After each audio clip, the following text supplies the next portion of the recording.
అశ్వత్థామ ఇప్పటికీ పూజించే రహస్య శివాలయం గురించి తెలుసుకుందాం.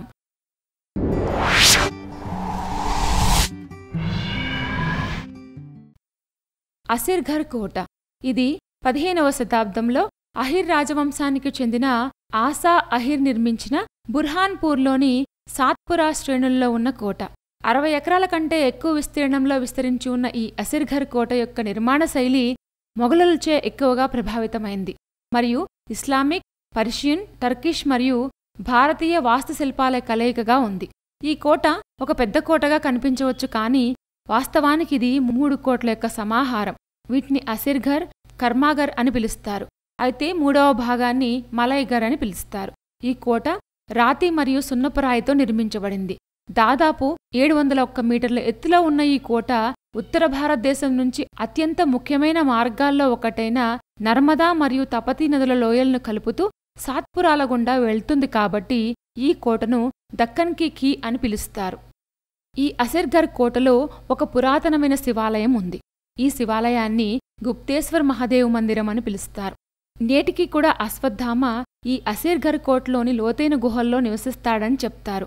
కృష్ణుడి యొక్క శాపం యొక్క ప్రభావాన్ని తగ్గించడానికి అశ్వత్థామ ఈ గుప్తేశ్వర్ మహాదేవ్ ఆలయంలో శివుణ్ణి పూజిస్తారట. గుడిలోకి వచ్చి పూజలు చేసి ఎవరూ చూడకుండా వెళ్లే రహస్య మార్గం అశ్వత్థామకు మాత్రమే తెలుసు అని అంటారు ఇక్కడివారు.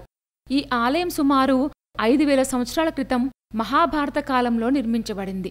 ప్రతి రాత్రి అశ్వత్థామ ఈ ఆలయాన్ని సందర్శిస్తారని మరియు శివుని యొక్క కృప కోసం కఠినమైన తపస్సు చేస్తారని స్థానికులు నమ్ముతారు.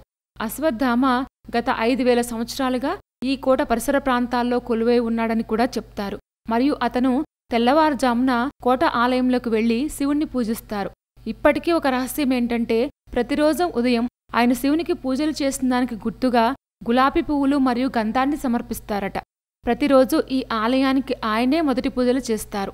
కొన్నిసార్లు అశ్వత్థామ రాత్రిపూట కూడా కనిపిస్తారని మరియు అసిర్ఘర్ కోట చుట్టూ తిరుగుతూ ఉంటాడని ఈ ప్రాంతానికి సంబంధించిన వ్యక్తులు చెప్తూ ఉంటారు. పురాణం ప్రకారం అశ్వత్థామ తన తండ్రి గురు ద్రోణాచార్య మరణానికి ప్రతీకారం తీర్చుకోవడానికి 5 పాండవ కుమారులను చంపాడు మరియు తల్లి కడుపులో ఉన్న అభిమన్యుడి కొడుకు పరీక్షితును చంపడానికి ప్రయత్నిస్తారు. తత్ఫలితంగా శ్రీకృష్ణుడు అశ్వత్థామను శపించాడు మరియు అతను అన్ని రకాల ప్రజల అకృత్యాల భారాన్ని తన భుజంపై మోస్తాడని, ఎటువంటి ఆప్యాయత మరియు సానుభూతి పొందకుండా ఒంటరిగా తిరుగుతావని శపించాడు. అలాగే శ్రీకృష్ణుడు ఆయన నుదుటిపై ఉన్న రత్నాన్ని కూడా తీసివేశారు.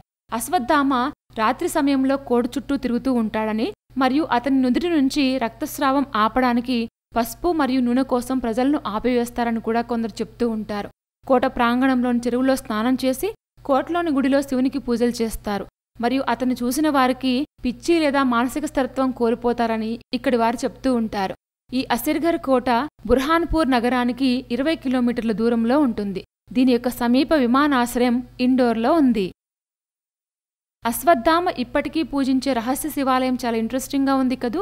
ఇలాంటి మరిన్ని విశేషాల కోసం మా ఛానల్ని సబ్స్క్రైబ్ చేసుకోండి.